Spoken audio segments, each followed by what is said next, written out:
Today I'm gonna show you vegetable hacks. I learned these techniques at culinary school and on the job, and you can use them every single time you cook. A lot of times in culinary school, we teach how to cut an onion a certain way, and I personally do not like the method they teach in culinary school. Traditionally, you're taught to cut the onion like this, and then give a cross cut like this. And I always thought that was a little strange because we're teaching students and people how to cut towards themselves. This method works. You get a decent dice, but the best way I feel to do it is put it on its flat side, and instead of cutting it like this, cut it across the grain. Not all the way through. Make sure you leave that end attached, and then we kind of go up and over. We follow the contour of the onion. With the end piece, I just make a couple of cuts, chop it up, and you have an onion diced in basically 1/3 of the time. If I'm gonna eat raw onions, instead of having that like really sharp flavor or having really stinky onion breath, we take our onions and we will put them into a bowl. And we're gonna soak these in a little bit of cold water. It makes the onions a little crisper, but it also takes away some of that oniony bite. Let them soak for about 2 or 3 minutes, agitate them, and then put them through a colander, and your onions will lose that really strong oniony bite. You've come here for vegetable hacks and tips. I'm sure you're expecting me to say how to stop crying from onions. The thing that I found actually works the best are contact lenses. I've had contact lenses for about my whole life basically, and that's the only thing that has saved me from crying from onions. So onion skins and onion trim. I save this, right? I use this in my stock. This was taught to me in culinary school by a nice professor, Dieter Faulkner. He was from Germany, and he says, no, you use the onion skins in your stock. It gives them a good color. In front of me, I have 2 stocks made with the same ingredients, except this one has onion skin in it. I find that chicken stock sometimes without onion skins turns a little grayish, and when I use the onion skins in trim, I get a nice golden stock. That doesn't change the flavor all that much, but people eat with their eyes. If you see kind of a gray chicken stock or a nice golden one, you're gonna choose the nice golden stock. Fresh herbs are a staple in restaurants. We use them all the time. The problem that we have with fresh herbs is they wilt. They're very delicate. They kind of like start to go bad really fast.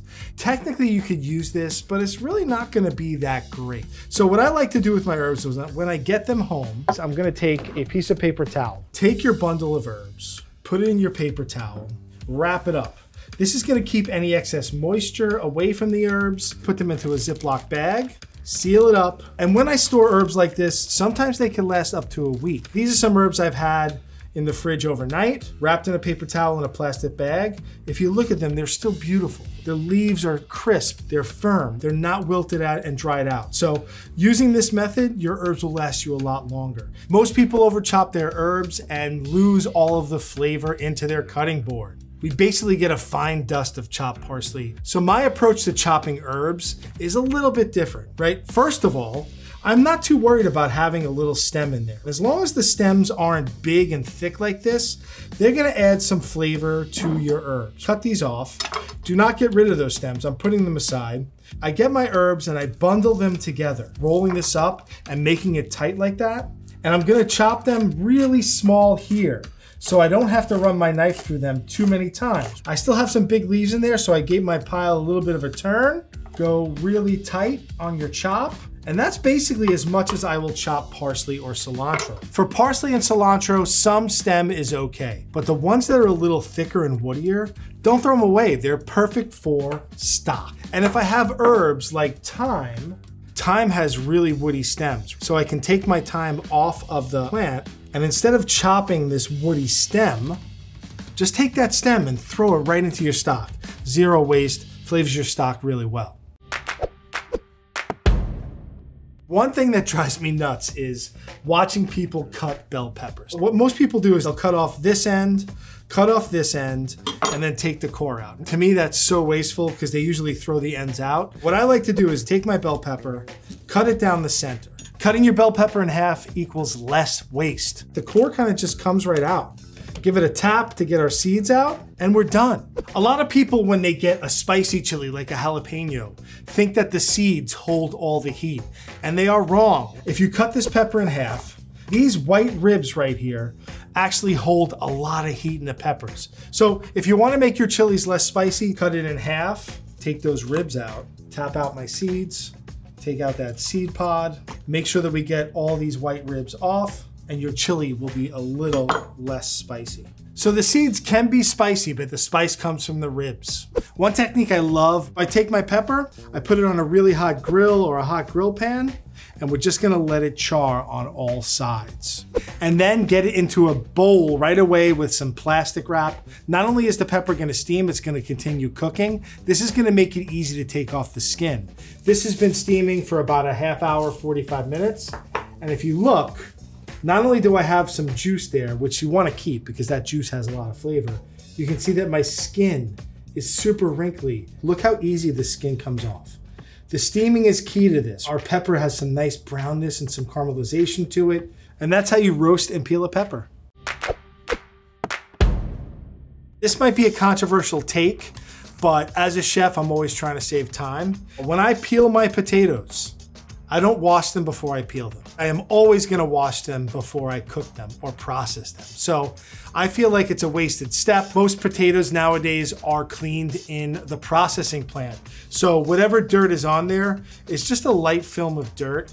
Now, one of the things about potatoes is you never wanna store them with onions. Believe it or not, onions give off a gas that make potatoes go bad quicker. So you wanna keep them in a cool, dry place, just cool, dry place in a separate area. Don't overcomplicate peeling potatoes. It's oblong, so the top and the bottom are always kind of the small sides. I always peel my top first, then my bottom, and then just connect the lines. Now, one cool thing about potato peelers, and most people don't know what it is, I call that the doohickey or the whatchamacallit. That is there to get eyes out of the potatoes. So if there's any blemishes, you want to use that to get any blemishes out of your potato. At this point, I'm going to put my potato in water. Storing your potatoes in water prevents oxidation. Ginger is one of those things that I think confuses a lot of people because it has a lot of knobs and a lot of different things going on with it. But ginger can be actually very easy to work with. Ginger has lots of fibers in it, and those fibers tend to get caught in the peeler. So when I peel my ginger, I usually take these little knobs off. I don't throw those knobs away. If I do a ginger broth or I put it in like my pho, I use those for that. But for the most part, when it comes to peeling ginger, use a spoon. I turn it over and I just rub it or pull against my ginger, and basically the peel kind of just slides right off. It goes over the bumps, it's cleaner, it's easier, there's no fibers caught in your peeler. Use a spoon, people. Now that my ginger's peeled, I want to chop it. And we're gonna smash it for easier chopping. Cut it into rounds or coins. Basically the size of like maybe a nickel. I wouldn't go anything bigger than a quarter. Ginger has fibers running through it. So we're cutting across those fibers and making them small. And then instead of kind of just chopping this up with my knife now, what I do is I put it on the edge of my board, give it a smash. Push that aside.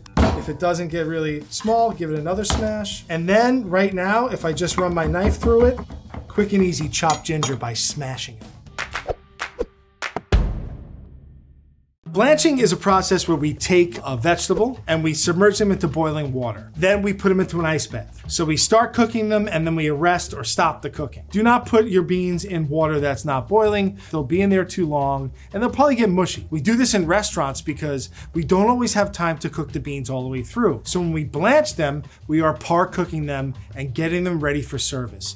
This is a great tip at home if you're doing a big dinner for friends and family. Getting your greens and your vegetables par cooked makes everything so much quicker. Depending on the vegetable, the final cook time could just be warming them through or getting them hot. The beans are gonna take at least a minute or two. The best way to determine if our beans are ready is to actually taste them. Blow on it. It's tender, but it still has a little bit of snap to it. So these are coming out. Drain them into your ice water. When I blanch my green beans a day ahead, I will take them out of the water, dry them off, leave them on a towel, wrap them up, put them in the fridge. Next day, they're ready to go. How many times have you had cherry tomatoes or grape tomatoes for your salad and you're sitting there trying to cut each one individually and then your hand starts to cramp up and you get tired? I have a technique that we use in restaurants all the time. I have 2 deli container lids. If you don't have deli container lids, you can use small plates. Instead of cutting them individually, we will take our cherry tomatoes, put them on the deli container. We take the other deli container and put it on top. Hand on top, get our knife, slice, kind of saw through it. Now we have 7 or 8 tomatoes cut in half in no time at all. So I have a tomato right here that is kind of nice red looking tomato, but when you squeeze it, it is hard as a rock. This is what my dad calls a cardboard tomato. One thing we used to do when we had a tomato that really wasn't ready to go, literally we put it on the windowsill by the sink where it was a little warm, got a little sun, and the tomato eventually would start to kind of break down a little and get nice and soft, much more tasty and much more acceptable. Personally, I'm not a big fan of tomato skin. What I like to do is score the bottom, and you can take the core out. What I could do is blanch this and then shock it in ice water like we did with the green beans earlier. The skin peels off super easy.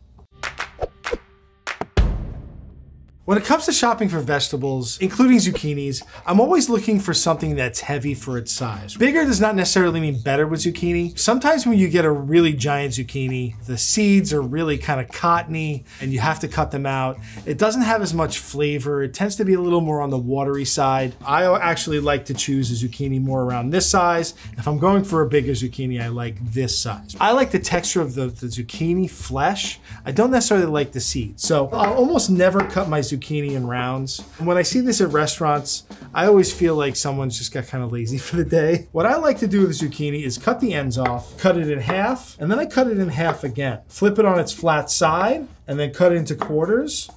And then what I do is I turn it on its back, and I cut out the seed pod. This part of the zucchini tends to get spongy and soft when it cooks. I can't stand that. You can always cut it smaller, like this, or if you want to be a little fancy, you can cut it on angles. It's like the best bite of the zucchini without any of the soft weirdness in the middle.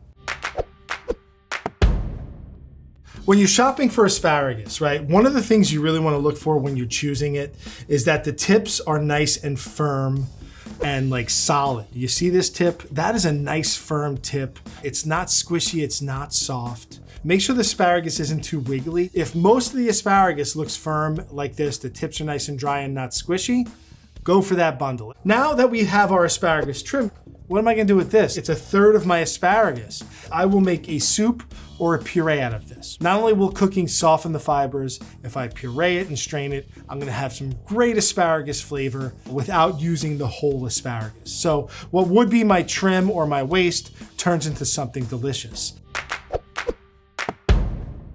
When you choose an artichoke in the store, one thing you want to look for, as with most vegetables, is that they're heavy for their size. If you squeeze it and it's spongy, chances are you have an artichoke that's going to be a little dry, it's not going to have a big heart, and it's not going to be all that delicious. You want it to be nice and firm. Be careful when you squeeze because sometimes there's spikes on there and don't get stuck. Whenever I cut artichokes, I usually wear some sort of glove. After you trim 2 or 3 artichokes, it will stain your hands and it doesn't come off that easily. I've also seen people that didn't wear gloves that rub a little oil on your hands so that it didn't stain as much, but I think gloves are the best foolproof method.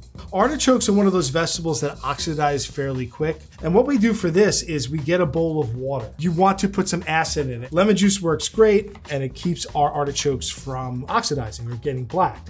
Another thing about artichokes is that there's a lot of waste because you have a lot of leaves.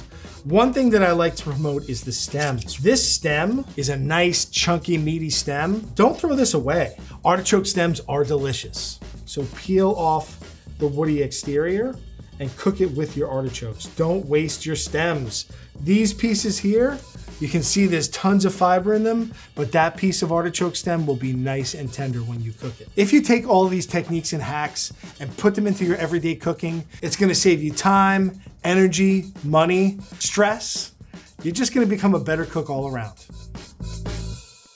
If you have any vegetable hacks or tips that I missed, put them down in the comments.